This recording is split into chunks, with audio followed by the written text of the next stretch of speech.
जिल्हा परिषद प्राथमिक मराठी केंद्र शाळा जेऊर येथे 2026 ते 2028 या शैक्षणिक वर्षासाठी गुणवत्ता वाढवणे, शाळेच्या सर्वांगीण विकासासाठी शाळा व्यवस्थापन समितीची पुनर्गठित करण्यात आली आहे. आयोजित केलेल्या सर्वसाधारण पालक सभेत पालकांच्या उपस्थितीत नवीन समितीची निवड करण्यात आली.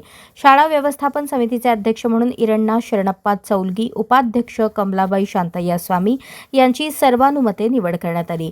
तसेच प्रत्येक वर्गातील एक सदस्य म्हणून अश्विनी हिप्परगी, प्रीती हत्तरसंग, सुषमा मुस्के, बिस्मिल्ला कोरबू, सोमनिंग पुजारी, सूर्यकांत निंबाळ, पंडित गुरव यांची सर्वानुमते निवड करण्यात आली.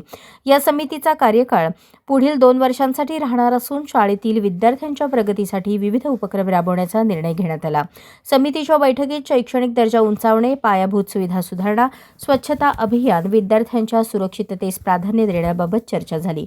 पालक शिक्षक यांच्यात समन्वय वाढवून विद्यार्थ्यांच्या सर्वांगीण विकासासाठी प्रयत्न करण्यात येणार असल्याचे नव्याने निवडलेल्या अध्यक्षांनी सांगितले.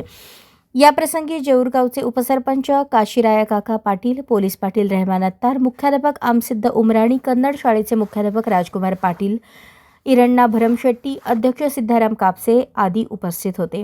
कार्यक्रमाचे प्रास्ताविक व सूत्रसंचालन महादेव सोनार यांनी केले. आभार संगमेश्वर कोणदे यांनी मानले. कार्यक्रम यशस्वी होण्यासाठी संध्याराणी माने, स्नेहलता क्षीरसागर, उर्मिला शिवगोंडे यांचे सहकार्य लाभले. कार्यक्रमाच्या शेवटी सर्व सदस्यांचे अभिनंदन करण्यात आले व शाळेच्या प्रगतीसाठी सर्वांनी सहकार्य करण्याचे आवाहन करण्यात आले. अशाच नवनवीन अपडेटसाठी जनता राज्य न्यूज चॅनलला सबस्क्राईब करा, लाईक करा आणि शेअर करायला विसरू नका.